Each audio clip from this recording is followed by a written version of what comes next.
شروع اللہ کا نام لے کر جو بڑا مہربان نہایت رحم والا ہے۔ آسمان کی قسم جس میں برج ہیں، اور اس دن کی جس کا وعدہ ہے، اور حاضر ہونے والے کی اور اس کی جس کے پاس حاضر ہوتے ہیں، کہ خندقوں والے ہلاک کر دیے گئے، یعنی آگ کی خندقیں جس میں ایندھن جھونک رکھا تھا،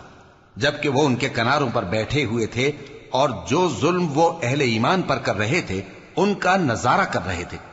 اور ان کو مومنوں کی یہی بات بری لگتی تھی کہ وہ اللہ پر ایمان لائے تھے جو غالب ہے، سب خوبیوں والا ہے، جس کی آسمانوں اور زمین میں بادشاہی ہے،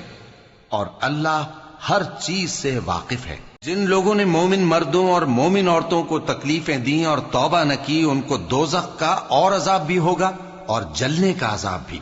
اور جو لوگ ایمان لائے اور نیک کام کرتے رہے ان کے لیے باغات ہیں جن کے نیچے نہریں بہ رہی ہیں، یہی بڑی کامیابی ہے۔ بے شک تمہارے پروردگار کی پکڑ بہت سخت ہے، وہی پہلی دفعہ پیدا کرتا ہے اور وہی دوبارہ زندہ کرے گا، اور وہ بخشنے والا ہے، بہت محبت کرنے والا ہے۔ عرش کا مالک، بڑی شان والا،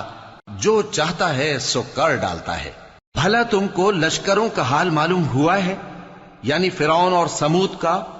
اصل بات یہ ہے کہ کافر مستقل جھٹلانے میں لگے ہیں، جبکہ اللہ بھی ان کو ہر طرف سے گھیرے ہوئے ہے۔ یہ کوئی معمولی کلام نہیں، بلکہ یہ قرآن عظیم الشان ہے، لوح محفوظ میں لکھا ہوا۔